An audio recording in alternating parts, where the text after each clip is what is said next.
어제 사고로 9명이 숨지고 8명이 크게 다쳤는데 무너진 건물 잔해가 시내버스를 그대로 덮치면서 피해가 막심했습니다.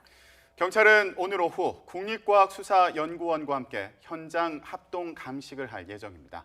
현장에 취재기자 나가 있습니다. 나연우 기자. 네, 광주 건물 붕괴 사고 현장에 나와 있습니다. 네, 무너진 잔해가 도로를 덮치면서 옆을 지나던 시내버스의 피해가 컸는데요. 지금도 수습 작업이 이루어지고 있습니까?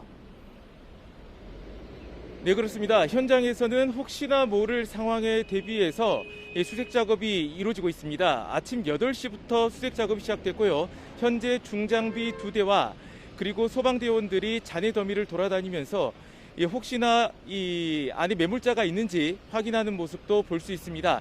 현장으로 조금 가까이 들어가서 모습을 좀 보여드릴까 합니다. 가장 먼저 눈에 띄는 게 이 벽돌, 이 빨간색 벽돌 건물입니다. 붕괴 건물 바로 옆에 지어진 건물인데요. 2층짜리인데 붕괴 사고 여파로 잔해가 밀려 들어오면서 건물 곳곳이 아주 심하게 부서졌습니다. 또 바로 옆에는 이 토사가 바닥까지 밀려 내려와 있습니다. 철거 작업 당시에 토사를 쌓아놓고 작업한 것으로 알려졌는데요. 당시 쌓아둔 토사가 건물 붕괴와 함께 무너지면서 흙더미를 이루고 있습니다. 옆에는 이 철근과 콘크리트 덩어리도 있고 이 벽돌과 파이프가 서로 뒤엉켜 있는 모습입니다. 위쪽에는요, 이 카메라를 돌려서 위쪽을 보면 이 사고 직전까지 건물을 받치고 있었을 것으로 보이는 기둥도 보입니다. 기둥에는 철근이 여러 개가 꽂혀 있는데요. 붕괴 당시 위력이 얼마나 강했는지 힘없이 부서져 버렸습니다. 현재까지 붕괴 사고로 숨진 사람은 모두 9명입니다. 전부 시내버스 안에 있던 사람들인데요. 소방당국은 버스 뒤편에서 피해가 집중됐다고 설명했습니다. 구조된 8명도 모두 크게 다쳐서 중상자로 분류됐습니다. 소방당국은 처음에 탑승자가 모두 12명일 것으로 추정했는데요. 확인해보니 모두 17명이었던 것으로 집계됐습니다. 사고가 난 건 어제 오후 4시 20분쯤입니다.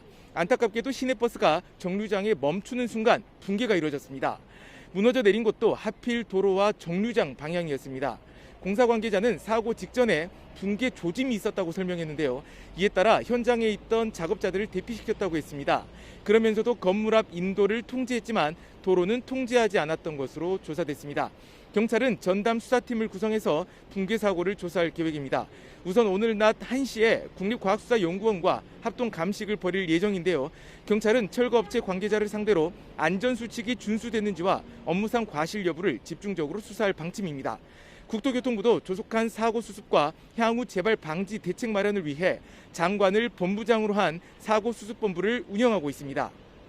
지금까지 광주 학동 붕괴 사고 현장에서 YTN 나연호입니다.